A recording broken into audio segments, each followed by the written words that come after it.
حضرت عمر بن عاص رضی اللہ تعالیٰ عنہ نے مصر خود فتح کیا تھا،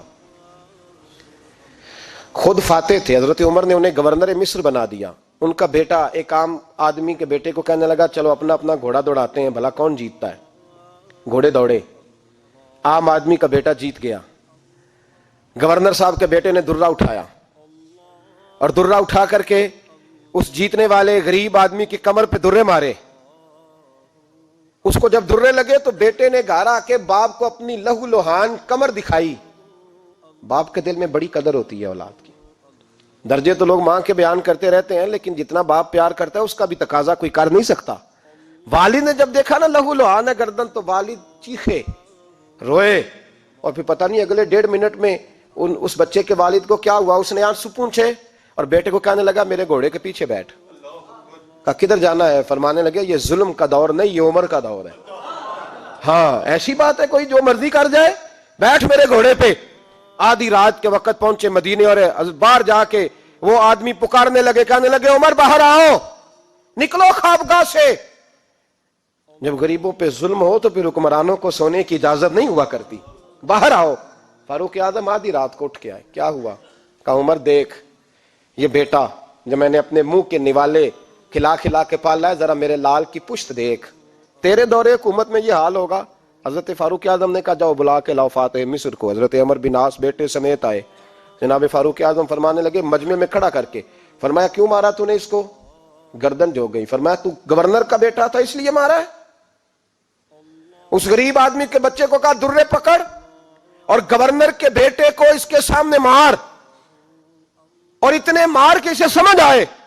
جب اس کو درے لگ رہے تھے تو لوگ دیکھ رہے تھے. تھوڑی دیر گزری تو حضرت سیدنا عمر فاروق رضی اللہ تعالیٰ عنہ نے فرمایا گورنر مصر کو بھی سزا دو، اس کے کپڑے اتروا کے اسے ٹاٹ کا لباس پہناؤ. لوگ کہنے لگے حضور گورنر صاحب کی کیا غلطی؟ سنو اور یاد رکھنا.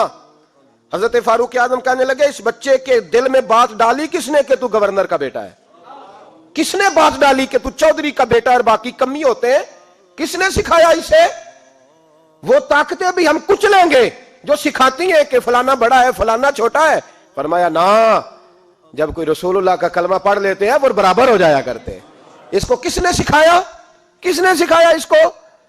گورنر کو بھی. اور پھر حضرت عمر نے تاریخی جملہ کہا حضرت عمر بن عاص کی طرف دیکھ کے، فرمایا جب اللہ نے ان لوگوں کو آزاد پیدا کیا ہے تم نے کیوں غلام بنا لیا ہے؟ جب رب نے آزاد پیدا کیا تم نے کیوں غلام بنایا ہے؟ عزیزو یاد رکھو جب انصاف کا بول بالا ہوتا ہے پھر کوئی آدمی ڈرتا ہے. یہاں انصاف نہیں ملتا. اور میں آپ خود ایک بات یاد آ گئی. حضرت عمر کا زمانہ تھا تو غسان کے بادشاہ نے کلمہ پڑھ لیا. جو لوگ غریب کہلاتے ہیں نا وہ ذرا میری بات پہ زیادہ توجہ کریں. غریبوں کو سنانے لگا ہوں، غریب ذرا توجہ کریں. غسان کے بادشاہ نے اسلام قبول کر لیا اور اسلام قبول کرتے ہی وہ آئے حج کرنے. حج کے بعد فارغ ہوئے تو ایک نفلی طواف کر رہا تھا غسان کا بادشاہ شاہ غسان. آج تو خانہ کعبہ میں بھی وی آئی پی پروٹوکول ملتا ہے، آج تو مسجد نبی میں بھی وی آئی پی پروٹوکول ہوتا ہے. یہاں آ کے بھی، یہاں بھی، اور دیکھتے صحیح تجھ کھڑا کہاں ہے. یہاں بھی پولیس والوں نے بازو پکڑے. سوچو تو صحیح یہ حال کر دیا تم نے مذہب کا. طواف کعبہ ہو رہا ہے اور غسان کے بادشاہ نے جبہ پہنا ہوا ہے باریک اور لمبا. وہ طواف کعبہ کر رہا تھا تو ایک غریب آدمی کا پیر اس کے جبے پہ آ گیا. جب پیر آیا تو اس نے پلٹ کے غریب کے منہ پہ تھپڑ مارا. جب تھپڑ مارا تو اس غریب نے سیدنا فاروق اعظم کی عدالت میں مقدمہ کر دیا. کہا بادشاہ نے تھپڑ مارا ہے. حضرت عمر فاروق رضی اللہ تعالیٰ عنہ نے بادشاہ کو بلایا. فرمایا تو نے اس غریب کو مارا ہے؟ کہا جناب اس نے پیر رکھا تھا. تو فرمایا پیر رکھا تھا تو کیا ہو گیا؟ تو نے کیوں لمبا جبہ پہنا تھا؟ تجھے سمٹ کے چلنا چاہیے تھا. کہا میرے لیے حکم کیا ہے؟ حضرت عمر کہنے لگے یا اسے رات میں راضی کر لے ورنہ صبح اسی جگہ اسی کونے میں خانہ کعبہ کے سائے میں وہ غریب تیرے منہ پہ تھپڑ مارے گا اور تجھے تھپڑ کھانا پڑے گا. غریبوں سنو سنو، ساری رات وہ غسان کا بادشاہ غریب کی منت کرتا رہا تو راضی ہو جا. غریبوں تم سے شکوہ ہے، تم 2-4 لاکھ پہ راضی ہو جاتے ہو. غریبوں تم سے شکوہ ہے، تم انصاف ہونے نہیں دیتے. غریبوں تم تھوڑی تھوڑی بات پہ مطمئن ہو جاتے ہو. تھوڑی تھوڑی بات، جتنے غریب تن ہیں لباسوں سے دور دور اتنی ہی چادریں میں مزاروں سے چھین لوں، اور جتنے غریب گھر ہیں اجالوں سے دور دور اتنی ہی روشنی میں ستاروں سے چھین لوں. اتنی تو ہمتیں ہو میری کم سے کم بلند کہ شاہوں کے تاج فقط اشاروں سے چھین لوں. تمہاری زیادتی ہے, تم نے ظلم پروان چڑھایا ہے. جب تم چودھری کے کہنے پر, ایم این اے کے کہنے پہ راضی ہو جاتے ہو, تم انصاف ہونے نہیں دیتے. ڈٹنا سیکھو, کھڑے ہونا سیکھو. جب اسے کہا نا راضی ہو جا, تو وہ غریب کہنے لگا میں راضی ہو جاؤں اور کل تو کسی اور کو بھی تھپڑ مارے. فرمایا جتنی تیرے پاس دولت ہے لا کے قدموں میں رکھ. ہم دولتوں کی پرواہ اس لیے نہیں کرتے کہ ہم نے محمد عربی کا چہرہ دیکھا ہوا ہے. اب میری نگاہوں میں جچتا نہیں کوئی, اس لیے کہ جیسے میرے محبوب ہیں ویسا نہیں. تم اثر لینا چھوڑ دو, تم اثر بڑا لیتے ہو. ہاں تمہارے اوپر چیزیں اثر انداز ہوتی ہیں, اس لیے انصاف نہیں ہوتا. ڈٹنا سیکھو, کھڑے ہونا سیکھو. جو بھائی ڈٹ جاتا ہے نا وہ بڑے کمال کر جایا کرتا ہے. ساری رات مناتا رہا. حضرت عمر سے کہنے لگا وہ نہیں مانتا, تو جناب عمر کہنے لگا پھر تیاری کر لے. ہم بادشاہ نہیں دیکھیں گے, دولت نہیں دیکھیں گے, ہم رسول اللہ کا دین دیکھیں گے, ہم نبی پاک کا نظام دیکھیں گے. وہ بادشاہ رات کو دوڑ گیا, بھاگ گیا, جا کے عیسائی ہو گیا. لوگوں نے کہا اتنا قیمتی آدمی عمر نے ضائع کر دیا. فرمایا چپ کرو, میں نے کوئی چیز ضائع نہیں کی, میں نے تو اپنے رسول کا دین بچا لیا ہے. کوئی شے ضائع نہیں ہوئی. عدل جب تک, میں پھر کہوں گا, اس عدل کے نقصان میں ہر آدمی برابر کا شریک ہے. ہم عدل ہونے نہیں دیتے, ہم عدل قائم نہیں کرتے. ہمارا تقاضا ہی نہیں کہ عدل ہو, ہم اپنے آپ کو عدل کے لیے پیش ہی نہیں کرتے, مزاج ہی نہیں. حضرت علی المرتضیٰ ایک جری انسان تھے, اور وہ علی تھے جن پر انسانیت رشک کرتی ہے. اور مولا علی وہ ہستی تھے کہ میرے مصطفیٰ کریم صلی اللہ تعالی علیہ وسلم نے فرمایا اس کے دیدار کو تو فرشتے بھی آیا کرتے.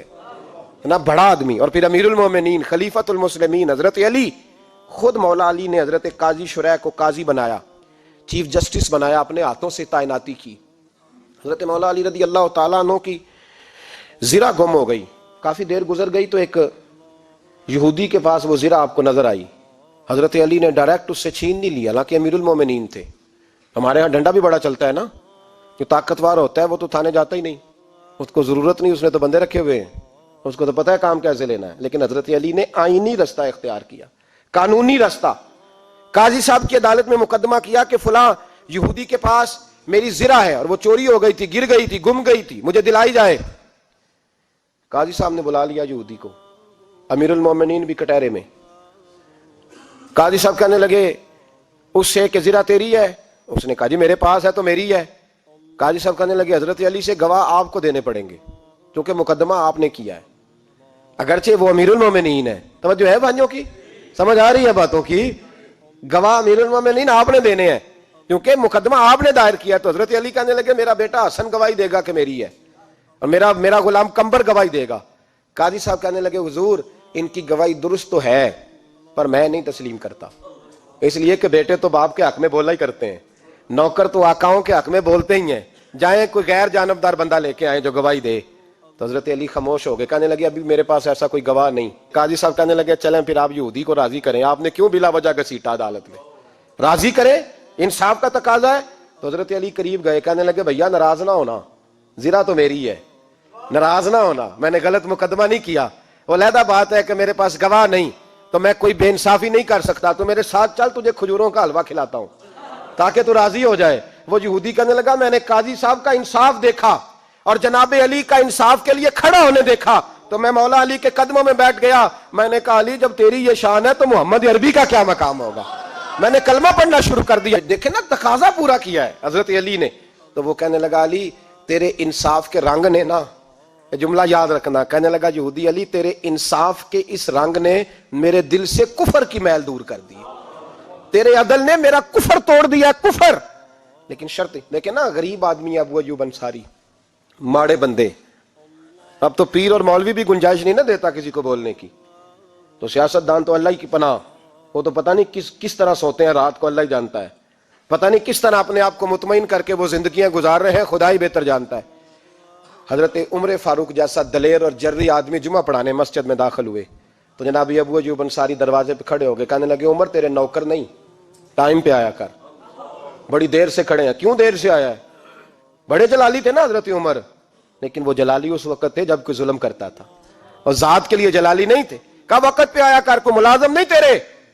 تو تو سیدنا فاروق اعظم ممبر پہ چڑھے اور فرمانے لگے اللہ ابو ایوب انصاری کا بھلا کرے، جب تک اس طرح کے لوگ موجود ہیں کوئی بادشاہ بگڑے گا نہیں، اللہ اس کا بھلا کرے، اس نے میری توجہ صحیح۔ اور پھر عمر رو پڑے، رو کے فرمانے لگے مسلمانوں معاف کر دو، غلطی کوئی نہیں، میرے پاس کرتا ایک ہی ہے، اور عبداللہ کی ماں نے وہ دھو کے خشک ہونے کو ڈال دیا تھا، غریب ہوں، کرتا دوسرا کوئی نہیں، تو وہ ذرا نا خشک ہونے میں آ کے دیکھ لو ابھی بھی گیلا ہے، مجھے معاف کر دو، میری غلطی نہیں ہے۔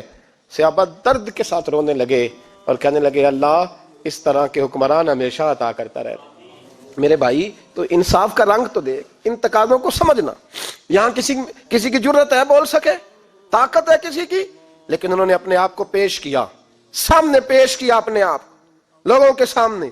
دو مال غنیمت کی چادریں بانٹ رہی ہیں، سب کو ایک ایک ملی ہے۔ فاروق اعظم جمعہ پڑھانے آئے تو اسی چادر کا کرتا، اسی کی تامت، لوگ کھڑے ہو گئے، عمر بتا تو نے دو کیوں لی؟ یہ انصاف ہے؟ یہ عدل ہے؟ کیوں لی دو؟ تو حضرت عمر کہنے لگے میرا بیٹا جواب دے گا۔ عبداللہ بن عمر بولے، کہنے لگے ابا جی کے کپڑے بڑے پرانے ہو گئے تھے، میں نے اپنے حصے کی بھی اپنے ابا جی کو دے دی ہے۔ دیکھیں نا یہ انصاف میرے نبی پاک نے کیا ہے، صحابہ نے سیکھا ہے۔ میں اور آپ تیار نہیں، ہم تیار نہیں انصاف کے لیے، ہمارا مزاج نہیں انصاف کا، ہمیں خود بہت سارا آگے پیش ہو کے رنگ دکھانا پڑے گا، اس کے لیے ہماری تیاری نہیں۔ اس لیے ہم حکمرانوں کو گالی دے کے چپ کر جاتے ہیں، اس لیے ہم وکیلوں کے کہتے ہیں بکتے بڑا ہیں، جج بکتے، یہ باتیں کر کے ہم خاموش ہیں، ہم پیش نہیں کر پا رہے، ابھی تک ہم اپنے آپ کو کھڑا نہیں کر پا رہے کہ ہم سے مطالبہ کرو انصاف کا، کھڑا نہیں۔ حضرت سیدنا علی المرتضیٰ شیر خدا رضی اللہ تعالیٰ عنہ فرماتے ہیں بدر کے لیے جب جا رہے تھے تو سواری ایک تھی، سوار تین تھے، ایک سواری اور سوار تین۔ فرماتے ہیں نبی پاک صلی اللہ علیہ وسلم نے فرمایا تین کٹھے نہ بیٹھنا، دو بیٹھیں، سواریوں کو تکلیف ہوتی ہے، قربان جاؤں کیسا رسول دیا ہے جو جانوروں کے حقوق کا بھی خیال فرماتے ہیں صلی اللہ علیہ وسلم۔ فرمایا دو بیٹھیں۔ حضرت علی کہتے ہیں پہلے میں اور نبی پاک صلی اللہ علیہ وسلم بیٹھے، اور تیسرے ہمارے ساتھ ابو درداء رضی اللہ تعالیٰ عنہ۔ فرماتے ہیں جا رہے تھے بدر کے لیے، پہلے میں اور حضور بیٹھے، پھر نبی پاک اور ابو درداء بیٹھے۔ فرماتے ہیں پھر نمبر لگ گیا میرا اور ابو درداء کا، اور مصطفیٰ نے گھوڑے کی لگام تھامی تو حضرت ابو درداء تڑپ اٹھے، کہنے لگے علی نہ طبیعت مانتی ہے، نہ ادب مانتا ہے، نہ عشق مانتا ہے، تو اس طرح کر، میں تو چھوٹا ہوں، آپ کہیے رسول پاک سے، آپ ہر لحاظ سے بڑے ہیں، آپ عرض کیجئے کہ حضور نہ ادب مانتا ہے، نہ عشق مانتا ہے، نہ پیار مانتا ہے، نہ تقاضا ہے، مہربانی کرے آ جائیں۔ حضرت علی ہاتھ باندھ کے عرض کرنے لگے محبوبہ ٹھیک ہے باری آپ کی پیدل چلنے کی ہے، پر مہربانی کریں، ادب پیار اور محبت مجبور کر رہی ہے۔ تو حضور نے فرمایا علی چپ کر، میں عدل نہیں کروں گا تو لوگ عدل سیکھیں گے کیسے؟ اگر میں عدل نہیں کروں گا تو قوم سیکھے گی کیسے؟ مجھے عدل کرنے دے، انصاف کرنے دے۔ فرمایا چلنے دے مجھے پیدل، کچھ نہیں ہوتا، تقاضا ہے عدل جب تک پورا نہیں ہوتا۔ آپ یقین کریں میرے صاحب کہا کرتے تھے میں عدالت کو عدالت نہیں کہتا، کچہری کہتا ہوں، اس لیے کہ عدالت وہ ہوتی ہے جہاں عدل ہوتا ہے۔ یہاں تو حال یہ ہے، بتائیے وکیل کو نہیں پتا ہوتا کہ جو میرے پاس آیا یہ غلط آدمی ہے، وہ اس کی حمایت کرتا ہے کہ نہیں، اس کے ساتھ چلتا ہے کہ نہیں، جھوٹ کے ساتھ آخر تک لڑتا ہے کہ نہیں لڑتا؟ جو گواہ بن کے جا رہے ہوتے ہیں انہیں پتا ہوتا ہے کہ نہیں کہ ہم جھوٹے کی گواہی دینے جا رہے ہیں؟ تو پھر کیا سارا ظلم حکومتیں کر رہی ہیں؟ معاشرہ بھی تو اپنی ترتیب بدلے نا، لوگ بھی تو اپنا رنگ بدلے نا، لوگ بھی تو طبیعت بدلے نا۔ کون منتخب کرتا ہے انہیں ظالموں کو؟ عوام، اور پھر اس کے بعد شکوہ بھی عوام ہی کرتی ہے۔ خدا را تقاضے سمجھو، مزاج سمجھو، طبیعت سمجھو اسلام کی۔ میرے نبی پاک صلی اللہ علیہ وسلم نے عدل کا بول بالا کیا، ہر مقام پر، ہر نقطے پر رسول پاک صلی اللہ علیہ وسلم نے عدل عدل اور عدل کی آواز بلند فرمائی۔ کوئی مقام ایسا نہیں، آپ پڑھیے کتابیں، اگر ایک کلمہ پڑھنے والے اور یہودی کا فیصلہ آیا ہے اور نبی پاک صلی اللہ علیہ وسلم نے یہودی کو حق میں سمجھا ہے تو نبی پاک نے یہودی کے حق میں فیصلہ دیا۔ وہ منافق بگڑ گیا ہے، حضرت عمر کے پاس گیا ہے، لیکن حضور نے فرمایا جہاں جاتا ہے جا، فیصلہ وہی کیا جائے گا جو عدل پہ مبنی ہوگا، جو انصاف پہ مبنی ہوگا۔ ہماری طبیعتوں کے اندر سے وہ جو جس سٹیج پہ کوئی بیٹھا ہے وہ وہاں بڑا ہے، وہ جہاں بیٹھا ہے وہ سلطنت کا مہاراجا ہے، وہ کہتا ہے نہیں نہیں میرے پاس سارا کچھ ہے، یہاں تو میں اختیارات استعمال کروں گا، وہ استعمال نہ ہوئے تو پھر دولت استعمال کروں گا۔ تو جب اجتماعی مزاج قوم کا بگڑتا ہے پھر معاشرے میں نا انصافی عام ہوتی ہے، پھر ظلم عام ہوتا ہے، پھر بے راہ روی کا شکار۔ اور میرے نبی پاک صلی اللہ علیہ وسلم کی حدیث سن لے، ذرا جا کے سننا یہ والی روایت اور اسے یاد کر لینا، اس کا رٹا لگا لینا۔ حضور نے فرمایا تھا جس معاشرے میں بے حیائی عام ہوگی وہاں ایسی بیماریاں پیدا ہوں گی جن کا علاج ہی کوئی نہیں ہوگا. اور حضور نے فرمایا جس قوم کے اندر انصاف نہیں ہوگا وہاں قتل عام ہوگا. انصاف نہیں، جب تک مجرم کو سزا نہیں ملتی، جب تک مجرم کو سزا نہیں ملتی اتنی دیر تک لوگوں کے لیے وہ نشان عبرت نہیں بنتا، اتنی دیر تک لوگ باز نہیں آتے. یاد رکھیں جب انصاف ہوگا، عدل ہوگا، اور عدل کرنے والے جب عدل کریں گے اور انصاف کا دامن تھامیں گے. پہلی بات تو یہ ہے کہ ہم اپنے آپ سے ورا کریں بہت ساری چیزوں کو. ہم دیکھتے ہیں حکومت نے چھوٹی چھوٹی کمیٹیاں بنا دی ہیں مصالحتی کمیٹیوں کے لیے، بین المذاہب کمیٹیاں، بڑا کچھ بن گیا ہے، لیکن لوگ گروہ بندی کا شکار ہیں، گروہی تعصبات ہیں. دیکھتے ہیں کہ ہمارا ووٹ کس طرف ہے، ہمارا مزاج کس طرف ہے، اس رنگ میں ملت کا اجتماعی نقصان ہو جائے، شرازہ بکھر جائے. اور میں شروع میں کہہ چکا ہوں، امام حسن فرمایا کرتے تھے اگر غریب پر ظلم نہ روکا جائے گا تو وہ ظلم امیر کے دروازے تک بھی جائے گا. ایک وقت آئے گا کہ امیروں کے ساتھ بھی زیادتیاں ہونے لگیں، اس لیے کہ جب ظلم ہوتا ہے تو اس کی آگ بھی پورے معاشرے کو لپیٹ میں لیتی ہے، اور جب انصاف ہوتا ہے تو اس کی برکتیں بھی سارے معاشرے کو فائدہ دیتی ہیں. عدل، انصاف ضروری امر ہے. حضرت عمر فاروق رضی اللہ تعالیٰ عنہ جناب زید بن ثابت رضی اللہ تعالیٰ عنہ کو خود قاضی بنایا تھا. حضرت زید بن ثابت کو قاضی خود بنایا، خود تعینات کیا. حضرت ابی بن کعب رضی اللہ تعالیٰ عنہ نے نا حضرت عمر پر مقدمہ کر دیا حضرت زید بن ثابت کی حکومت میں، خود حضرت عمر پر. جناب عمر جب پہنچے نا وہاں سب لوگ بیٹھے رہے.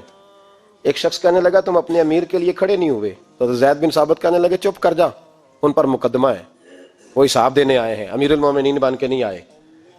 سامنے کھڑا کیا تو گفتگو کے دوران کوئی ایسا موقع آیا کہ حضرت عمر کو قسم دینی پڑی.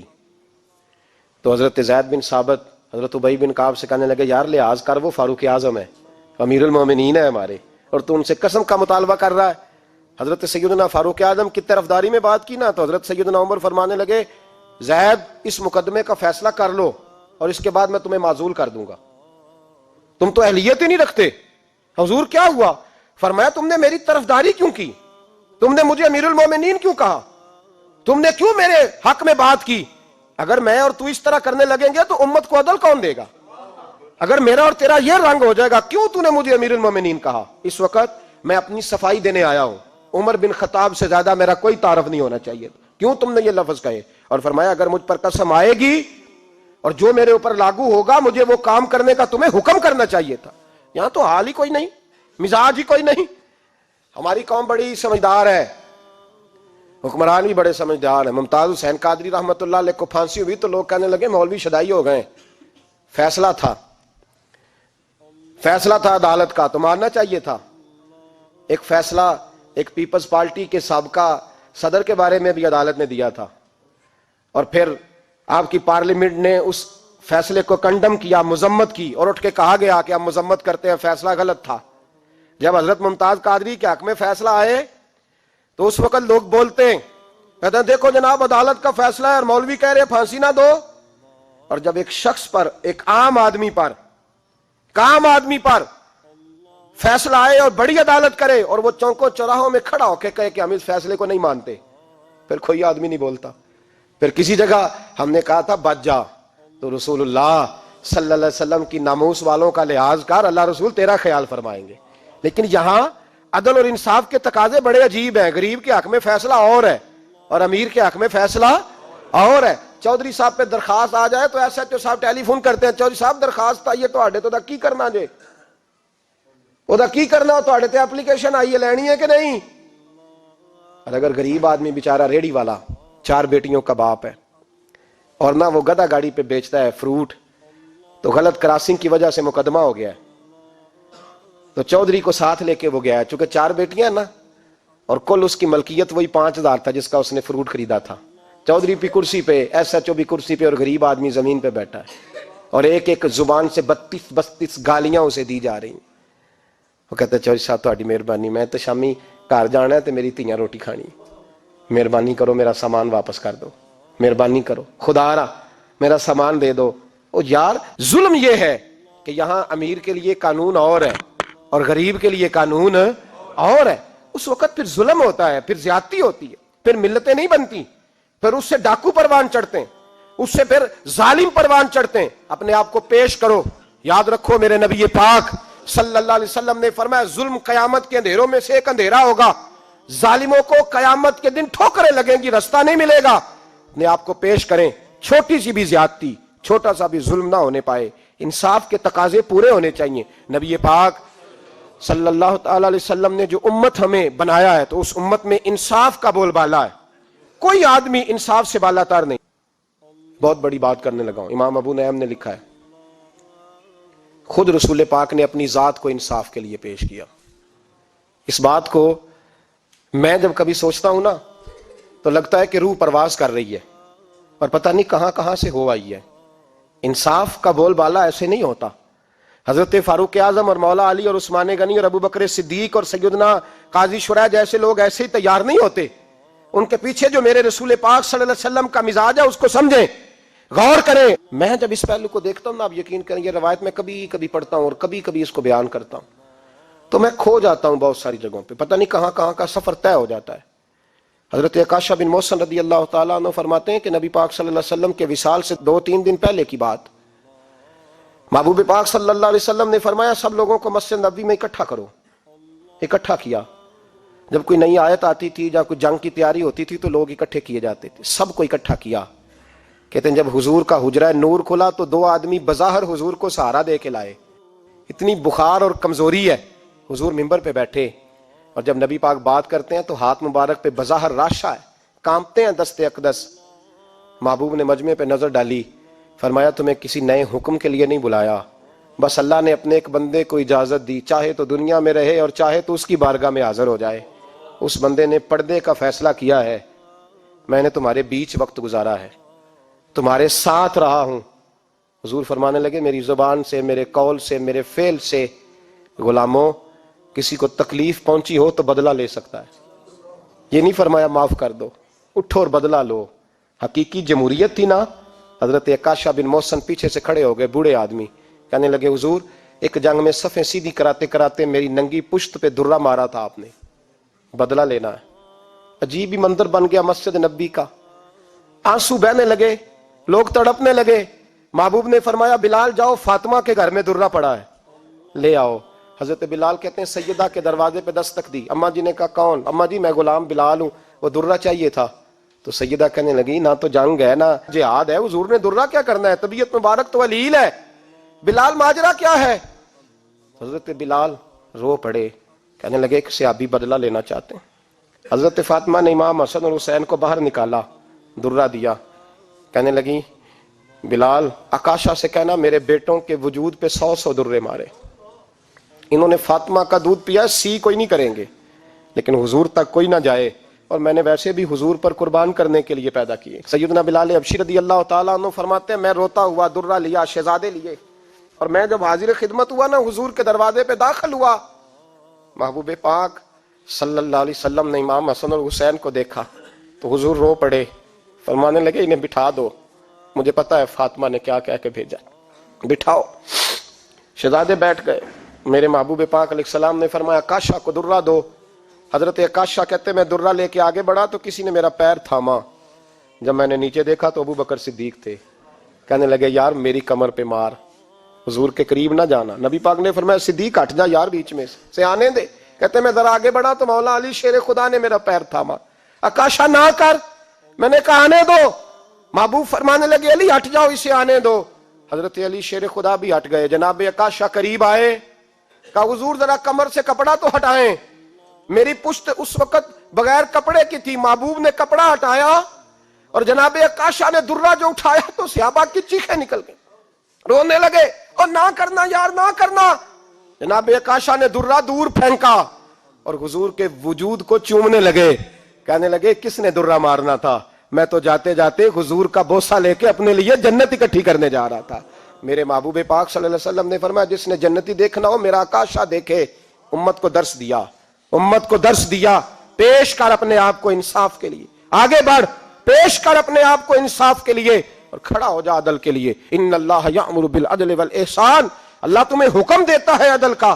میرے مصطفیٰ کریم صلی اللہ علیہ وسلم نے خود, حالانکہ وہ درہ جو محبوب پاک صلی اللہ علیہ وسلم نے ان کو مارا وہ عمدن نہیں تھا, وہ تو صفیں سیدھی ہو رہی تھی, کہا تم بھی آگے ہو جاؤ تم پیچھے ہو جاؤ، روٹین ہوتی تھی۔ بھائی میرے محبوب صلی اللہ علیہ وسلم یہ پیغام دے کے گئے ہیں امت کو، عدل کا دامن تھام، انصاف سے زندگی گزار، انصاف کے ساتھ وقت گزار۔ اور اگر تو انصاف نہیں کر، محمود غزنوی بیٹھے ہیں، ایک بندہ تڑپتا اور روتا ہوا آ گیا، روتا ہوا، کہا کیا ہوا؟ کہنے لگا حضور میں غریب ہوں۔ اور ایک بات اس طرح بھی ملتی ہے کہ عورت تھی اور بی بی آ کے کہنے لگی حضور میں غریب نہیں ہوں، 3-4 بیٹیوں کی ماں ہوں، خامد فوت ہو گیا، شاہی خاندان کا ایک نوجوان میرے گھر آتا ہے اور میری بیٹیوں کے ساتھ ظلم کرتا ہے، مہربانی ہو جائے۔ محمود غزنوی کہنے لگے تو جا، سپاہیوں سے کہنے لگے بی بی دوبارہ آئے تو میں سویا ہوا بھی ہوں تو مجھے اٹھا لینا۔ کہا جیسے ہی وہ تمہارے گھر میں آئے مجھے بتانا۔ بی بی کہتی ہے تیسرے دن میں دوبارہ گئی، دروازے شاہی پہ دستک دی تو محمود فوراً نکلے، لباس پہنا جنگ کا، نیزہ، تلوار، تیر، کمان، گھوڑے پہ بیٹھے میرے ساتھ چلے۔ اور کہتے ہیں جب اندر داخل ہوئے تو وہ نوجوان گھر کے اندر تھا۔ محمود غزنوی نے اندر جاتے ہی کہا جلدی سے چراغ بند کرو، دیا گل کر دیا، چراغ بند کر دیا، اور محمود نے 2 وار کی اور نوجوان کی گردن اڑا دی۔ جب قتل ہو گیا تو محمود نے کہا پانی لاؤ، اور بی بی کہتی ہے میں پانی لائی، 1 پیالہ، 2 پیالے، 3 پیالے، 5 پیالے پی گئے محمود پانی کے، پیتے ہی جا رہے۔ میں نے کہا بادشاہ کیا ہوا؟ تو محمود رونے لگا، کہنے لگا تجھے انصاف مل گیا نا؟ کہا مل گیا۔ تو محمود کہنے لگے یہ میری سگی بہن کا بیٹا تھا اور میری بیوہ بہن کا اکیلا بیٹا تھا۔ جب تو میرے گھر آئی کہ شاہی خاندان کا نوجوان آتا ہے تو میں نے تحقیق کی تو مجھے پتا چلا کہ وہ تو میرا اپنا بانجا ہے۔ میں نے قسم کھائی تھی کہ جب تک تجھے انصاف نہیں ملے گا میں پانی نہیں پیوں گا، پانی نہیں پیوں گا۔ پانی اس لیے مانگا ہے کہ پیاس سے مر رہا ہوں، اور دیا اس لیے بند کیا ہے کہ بہنیں بڑی پیاری ہوتی ہیں نا، اور پھر بہن بیوہ ہو اور بیٹا اس کا یتیم ہو اور اکیلا ہو پھر رنگ اور ہوتا ہے نا، اس لیے چراغ گل کر کے میں نے اسے قتل کیا ہے کہ اگر مارنے لگوں تو کہیں بہن کا چہرہ نہ میری آنکھوں کے سامنے آئے، کہیں بھانجے کا تصور دیکھ کر میں اسے چھوڑ نہ دوں۔ ان اللہ یأمر بالعدل والاحسان، جب تک عدل اور انصاف ہوتا رہتا ہے، معاشرہ سکون سے بھرا رہتا ہے۔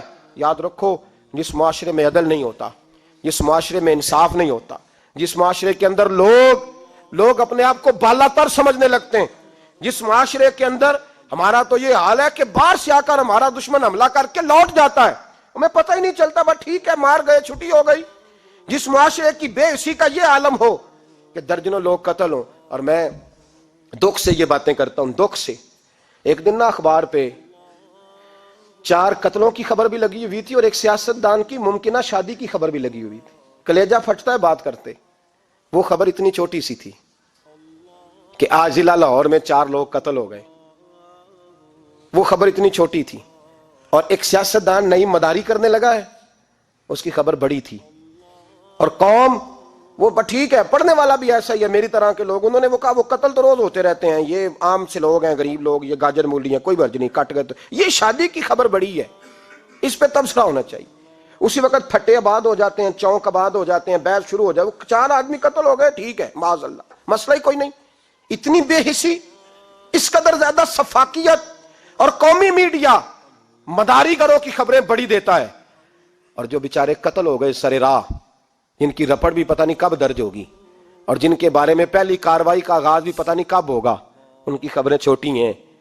ہم تو اس طرح ہیں جیسے کوئی مداری لگائے گا تو ساری قوم وہاں اکٹھی ہو جائے گی، یہ سنجیدہ قوموں کا وتیرہ نہیں۔ او بھائی ہم پاکستانی، پنجابی، یہ سارا کچھ بعد میں ہے، سب سے پہلے ہم رسول اللہ کے غلام ہیں۔ ہمارے مزاج کے اندر وہ سارا کچھ ہونا چاہیے جو ہمارے نبی نے ہمیں عطا فرمایا ہے، ہمیں ان ساری چیزوں کو سیکھنا چاہیے جو رسول پاک نے ہمیں عطا فرمائی ہیں۔ اپنے مزاج کو تبدیل کریں، انصاف کا آغاز کریں، اور اگر کبھی غلطی ہو جائے تو ڈٹ کے کہیں ہو گئی، اپنے آپ کو پیش کریں۔ حضرت علی شیر خدا رضی اللہ تعالیٰ عنہ فرمایا کرتے تھے جسے دنیا میں سزا ملے گی اللہ دوبارہ قیامت میں نہیں دے گا، اس لیے کہ میرا رب بڑا کریم ہے۔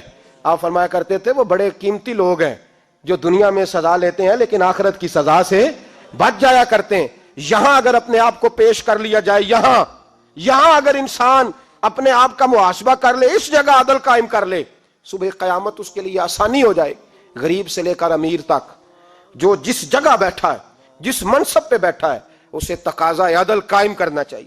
اسے انصاف کا بول بالا کرنا چاہیے، اسے ہر مقام پر یہ سوچنا چاہیے کہیں ایسا تو نہیں کہ میں بے انصاف ہوں۔ اور یاد رکھیں انصاف انصاف ہوتا ہے، نہ انصاف کی آنکھیں ہونی چاہیے اور نہ انصاف کا دل ہونا چاہیے۔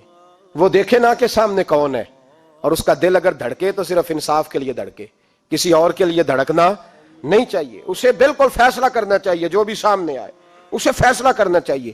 اپنے آپ کو پیش کرنا سیکھیں، معاشرے میں انصاف کرنا سیکھیں، عدل کرنا سیکھیں۔